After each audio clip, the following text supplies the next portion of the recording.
So I want to talk a little bit about Vilnius. Obviously, we have the NATO summit coming up in what, couple of days? I think they all go in on Tuesday, and it's Friday today. Anyway, I've been really interested to see some of the patterns that we're seeing from some of the leaders. You've obviously got your kind of like terrier style Jack Russell yappy dog countries like Moldova, desperate to just be heard by somebody, and they're all pushing this pro-Ukraine to the last Ukrainian, right up the Americans' backside kind of line, one side. Then you've got the UK, who have pushed and done exactly what the Americans have wanted them to do, and have essentially just been used as bait, and have now been dumped like a sack of coals with this refusal to even consider Ben Wallace for NATO Secretary General, which has really upset people, because of course the people who run our country are the military industrial complex, same as America, and they were like, this is how we cash in on the stuff we've given away.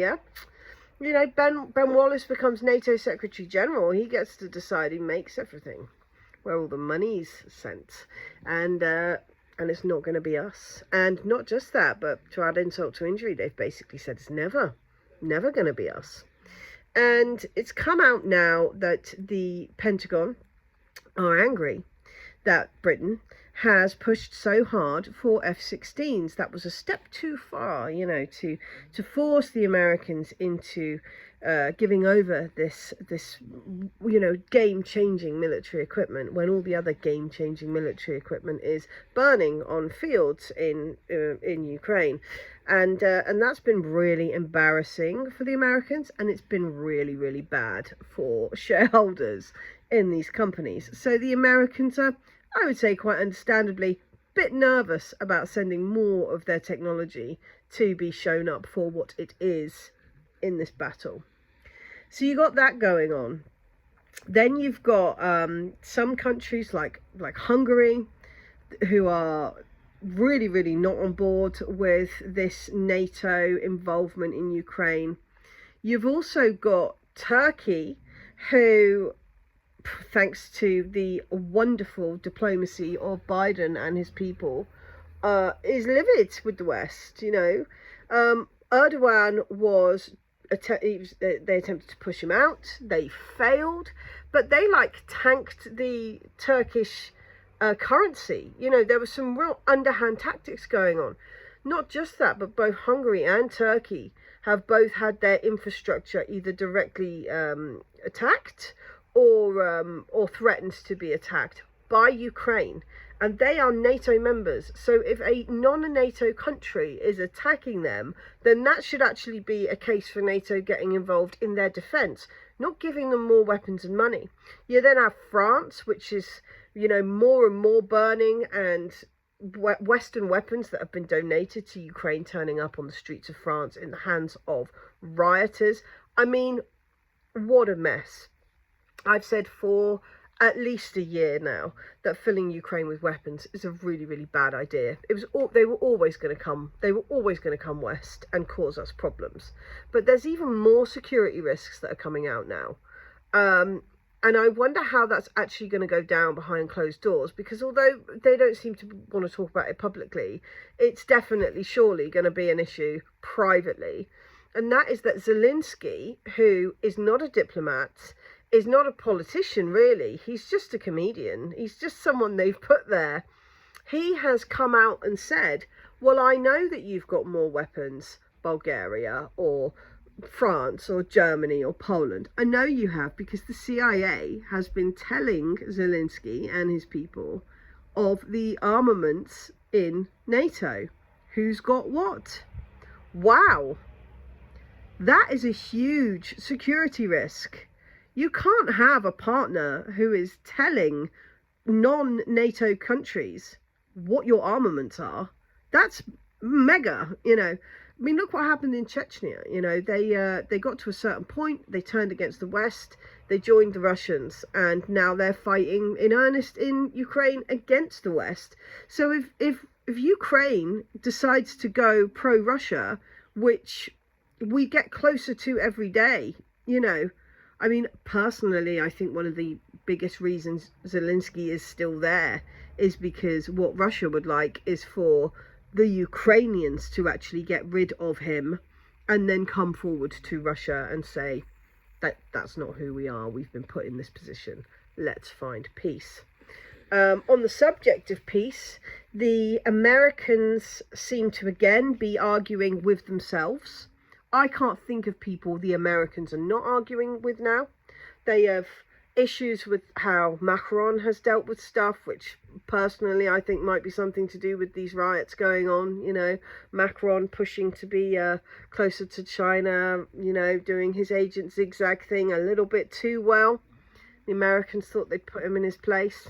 Just saying, it smells a bit American, the whole riots, weapons, things on fire. It does. Anyway, you've got Ursula von der Leyen, who has turned down the position of NATO Secretary General. She said she's not really interested, which is a real turnaround, because von der Leyen's always had this kind of, I want us to rebuild the glory of the German army, which isn't a scary concept at all. So for her to turn down that position, which, you know, she's always kind of blathered about, is saying quite a lot about the state of NATO at the moment. I mean, I wouldn't want to run it, blimey. But essentially, we've got this summit in like 3 days. I mean, I am going to buy a vat of popcorn. Mate, some of the stuff that's going to come out of this. Oh, you've got this summit in 3 days or 4 days or whatever it is. And you have got the, what I would call the middle grounders, the people who really, really don't want to pick a side here and are certainly going to fight against us, as in NATO, getting involved in Ukraine in any more real way, are also going to fight against Ukraine becoming part of NATO. Then you've got Ukraine, who are livid that they haven't been offered NATO membership yet, and I'm not surprised. It's something that has been dangled in front of them like a carrot. You've got the ones who I would say are more very anti-Russian but terrified, and who have maybe tried to go for a more boots on the ground feel, but whose so citizens have basically said an absolute categorical no. I'm thinking like Moldova, even Poland, like the whole vibe about sending troops into Ukraine from Poland is tanked. It really, really has. You got Germany and Poland arguing with each other, as they've done for centuries, about who's going to repair tanks. You've got Lithuania desperate to send F-16s to Ukraine to get rid of the bloody things and training pilots. And then you've got America, reneging on promises to send F-16s, not training pilots when they've said that they would. You know, it is an absolute, and Britain's livid. You know, Britain has done everything they thought that they should do, and then basically been told that they're worth nothing. And to add to all of this, they are actually sending Biden. They're not sending, anybody is better than Biden to go and deal with a situation of this nature. If they had any sense, they would be looking at sending someone who was able to at least communicate with the Russians, you know, form some sort of alliance with Erdogan, you know, and actually get some clear idea about how we distance ourselves from this. But they're not. They're sending Biden, who we know, excellent for us watching, you know. Biden is just going to cause problems. He's going to make people feel belittled and awful. He is like the worst diplomat on the planet, and they're sending him to Vilnius for what will probably be one of the last NATO summits ever, because I really can't see this lasting much longer. And there is so many different voices that need to be heard and recognized, but are completely in deference of each other. Absolutely wild. So you got Zelensky standing up and saying, hey, you know, I know what weapons you guys have got because I've been told by the CIA. The Americans have been letting me know. That is poor. And then you've also got Newsweek, an American media company, reporting that the CIA are worrying about Zelensky because they can't control the Ukrainians.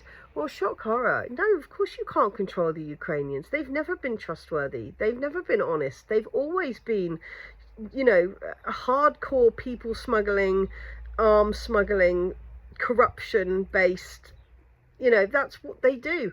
So it's hardly surprising that they're not just going to kowtow to what they're told, that they are going to carry on, you know, sending bombs into parts of Russia, that they're not going to treat these ridiculous escalations in military equipment, like now cluster munitions, to a people who we know full well are targeting civilians.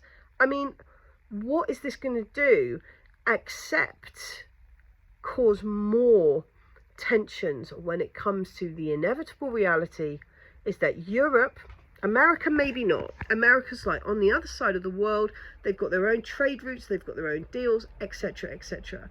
But we here in Europe are staring down the barrel of a reality that at some point, sooner or later, we have to work with the Russians, we have to trade with the Russians, especially Ukraine is to completely become part of Russia.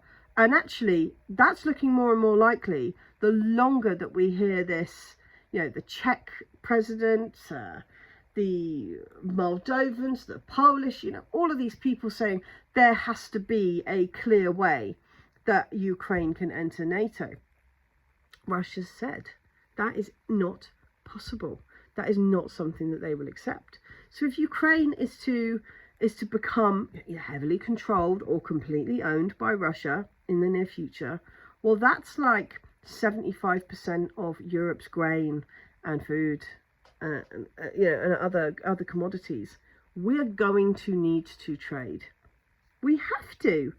So why are we making these escalations, pushing this hard line, and actually not allowing for that inevitable trade conversation to be done from some sort of position of respect?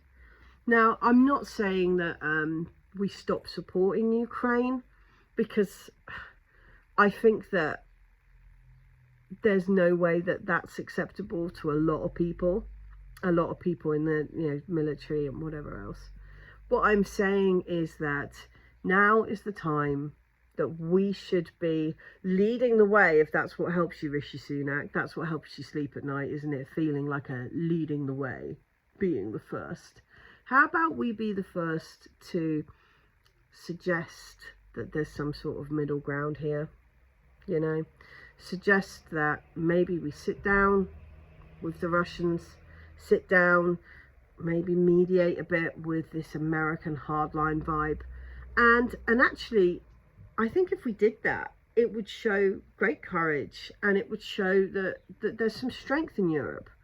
By us, I mean any of the European countries, because at the moment we are literally just waiting for America to say jump and asking how high. We are not bringing anything to the table except to gain something from America. Oh, we want to be, you know, we want to be NATO Secretary General, so let's send depleted uranium to Ukraine. Let's push this hardline angle. We're not doing it for Ukraine. We're doing it for our image in view of the Americans. And some big questions need to be asked about that. One, why are so many countries willing to throw away national security in order to suck up to the Americans? What is it? Is it a carrot that's dangled, or is it a stick? Are we worried about repercussions if we don't? Or are we worried, or are we hoping for benefits if we do? I would really, really, really like to know what the political angle is here, what it is we're actually trying to achieve. And you know, if we come out of this NATO summit and we have that idea that, you know, where is this going? What do we hope for it to achieve? And like, what is reasonable, you know? Maybe it was once a thought that we could go in, that Russia would collapse into a fit of, you know, anxious tension, that Putin would be ousted, that the Russian Federation would split up, and that we would enjoy, you know, cheaper gas, oil and commodities from that. That's obviously not happened. Russia gets stronger every day on the battlefield. Ukraine lost 20,000 men just in June. How can we honestly hold ourselves up as being okay with that? How can NATO hold itself up as being okay with that? But also, how can NATO, as in the European side of NATO and Turkey, be fine with the CIA telling a non-NATO country what our armaments are? That is huge. That is huge evidence that this is not a trustworthy partner. This isn't necessarily someone that you want to know the ins and outs of your military might. Not least because our military might is actually very, very small. You know, we might have some angle to not get invaded by Russia, if that's what people think is going to happen. I personally don't. If they think that we've got some semblance of an army, but if we're telling the corrupt neighbours of Russia, who are possibly going to capitulate at some point in the next year, that we don't have much of an army, that puts us at immense risk. And I say this to people who agree with me on this topic because I think it's good ammo for you. And I also say it to people who don't agree with me, because if you are a hardline NATO-loving army NATO type, right, you need to answer these questions. You need to be looking at what this is costing us and our military, you know, because actually it's making us unbelievably vulnerable in so many ways. Not only are we giving all our armaments away, not only are we showing how weak they are when, you know, how long have Storm Shadows been in Ukraine? What, a couple of months? 3 maybe? And they can already down them nearly whole, you know? It's not good, guys. But also, that the ins and outs of our military ability is being leaked to a non-NATO country. Wow. It's not good. It's not good from where I'm sat. I'm sure it's not good from where a pro-military Brit is sat. And that's something that needs to be brought up. It's something we should all be demanding the leaders of our military, the ones who represent us in NATO, are bringing up at this summit. I know that Ben Elwood did a bizarre interview where he was saying that we're in a war with Russia and we need to, you know, get on a military footing. And I ask everyone the same, you know, who are you fighting for? Who are you going to go and fight for? The king? The king who, in the first 2 months of being king, signed an order to remove the "this is genetically modified food" stamp off of our food? The king who has completely ignored what the people of the UK actually want and need, and has rushed to WEF conferences and stood idly by whilst someone turns on a clock to count down our destruction in the main cities of England. Is that who we are fighting for? Are we fighting for Rishi Sunak, a man with the a brain weaker than that of any other prime minister we've ever had? I don't think we've ever had a leader as stupid, sans perhaps Liz Truss. I don't think we've had a prime minister as silly as Rishi Sunak ever. The man is in no fit state to be running this country. He is not clever enough. He doesn't really even have a vision. The Tories act repeatedly more and more like they're aware they're going to lose the election, so they're just, you know, whatever, really. It's very, very hard to envisage anyone wanting to fight for them. And it's very strange to hear Ben Elwood speak as if, you know, anyone will. You know, like it's just a given that we'll all send our husbands and our sons into a war in Ukraine. To fight for what? Even the men who have signed up to the armed forces, there's been reports on Sky News about them having to use food banks. They're already subsidised. They're squaddies. You know, they get cheaper rent, they get cheaper food, but they can't afford to eat because of the situation our country's in. So, again, what and for who are we fighting? I am very interested to see what happens next week in Vilnius. Very interested to see what sort of statements are released and whether we start seeing a similar trend as we're seeing in the rest of the world.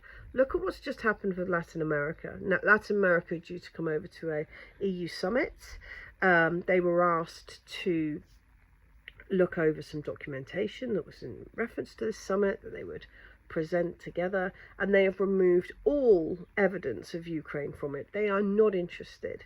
They have stood up to the West in a major way, something that I think 10 years ago wouldn't have happened, because that fear was there that, you know, the West was best and that, you know, everyone else had to acknowledge that. That is waning fast, and I'm very, very interested to see which of the countries in NATO are actually going to continue that trend, because we know it's coming. In Germany, we have Olaf Scholz making horrendous decisions to cut benefits for working families whilst upping the defence, the defence. And I'll say this to the Germans: look at my name on YouTube. Diplomacy is free, and it is. The only defence the Germans need against the Russians is diplomacy. That's it. Go and talk to the Russians. Go and speak to them about what your security concerns are, what your needs are, and be realistic. And if we were doing the same thing with them, none of this would have been happening. We should be looking at what everyone wants to get out of this situation, because at the moment, the only clear path of what anyone wants seems to be coming from the Russians. They want demilitarization and denazification of Ukraine. Not, in my mind, particularly big asks, but something that we roundly criticize. And why? People say, well, there's no Nazis. I said, well, then denazification won't take very long, will it? You know, oh, you know, Ukraine should be able to defend itself. Defend itself against what? Ukraine is not defending itself. Ukraine is essentially in a civil war with a vanishingly small portion of Ukraine backing Zelensky, and with a much larger portion of Ukraine being backed by Russia. The sooner we can realise what's happening with this conflict, the sooner we can move on from it, which is something that I would very much like, you know. I don't want to consider whether my children are going to have to grow up in a war. I don't want to consider another 15 years where we're dealing with a cost of living crisis because of decisions that have been made around this war, or, you know, in the last 5 years. It's really, really important that we all have a voice here, because for some reason we've stopped being listened to. I saw a Labour Party tweet the other day, and they said, we're opening a new investigation into Partygate. Do you realise how silly we must look to the rest of the world if they were to open our media and see that we're still having an argument about whether a few people stood around and had a beer, you know, 3 years ago during COVID? No, I'm not saying for a second that wasn't unacceptable. I think that it was unacceptable, but come on. We have a sitting Prime Minister who's never been voted, who promised us that inflation would be lowered in 2023, and it has risen. The interest rates have risen. Everyone is drastically poorer, and we are entering a recession. We're already in recession, I think. With all of this, he said, you can hold me accountable. And even with that invitation to be held accountable for what he's done, the Labour Party is still focused on COVID parties. We have to start using our voices, guys. Don't get baffled by the bullshit.